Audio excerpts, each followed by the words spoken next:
My number 5 album is going to be, wait, let me find it.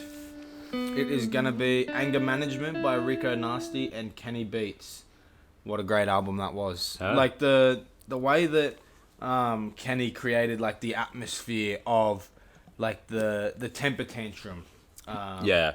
That like the songs at the start, obviously it was a combined effort by Rico and him, but the way he could make it, because Kenny Beats, and I said this last week when I did the review, Kenny Beats has sort of been known to just have all his songs sort of sound the same across the whole project.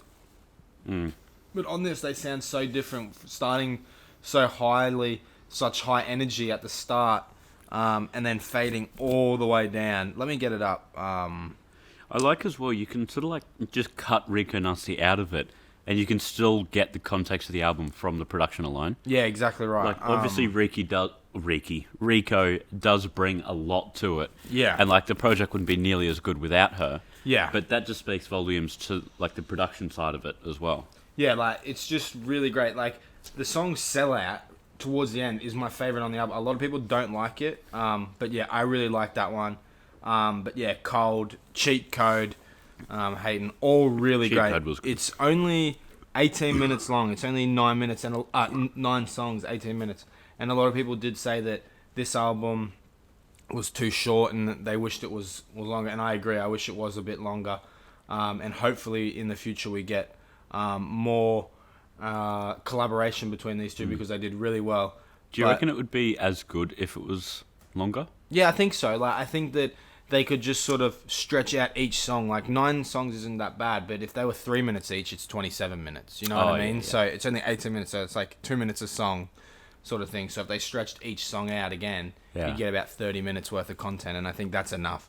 So just like another verse or something in there somewhere, exactly. yeah. Or even just like extend the verses by a couple lines and just intro and outro a little bit longer or something like that.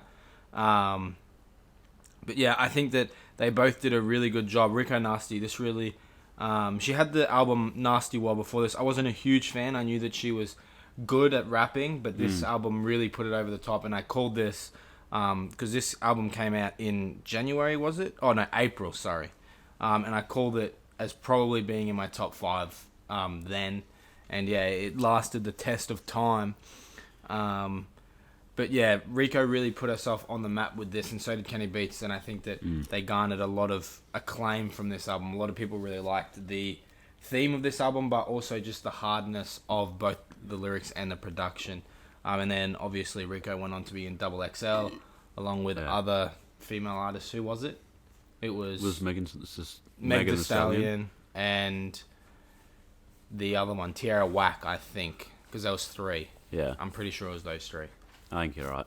I'm going to play the 3 of my favourite songs, which is Cold, Cheat Code, and Sell Out. But I also do like the song Big Titties, just because it's got a cool name.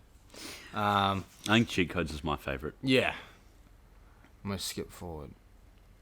Oh, let's actually get a bit of the beat.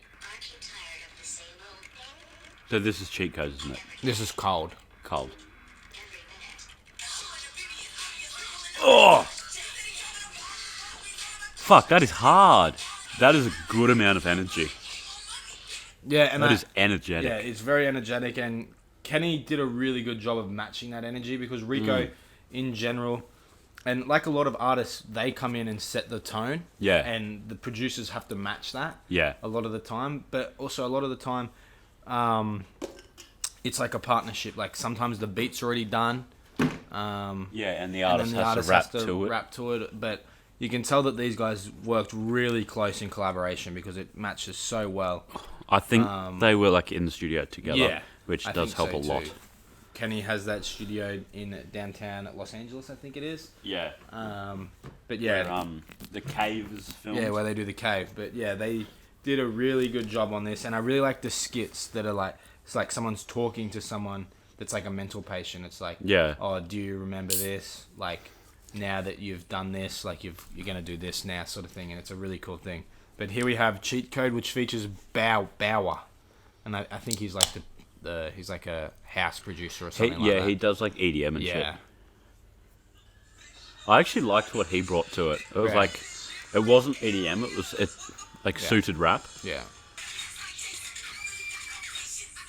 And I got to really give a lot of credit to Rico Nasty as well, being able to shift, because she's always been known as like this extremely energetic, almost like violent, like an explosive rapper that just sort of comes out and just sort of lays it all out on the track. But she does tone it down, and she does a really good job of matching the theme as well. So it takes two to tango in this sense. And then we have Sellout, which is her essentially singing.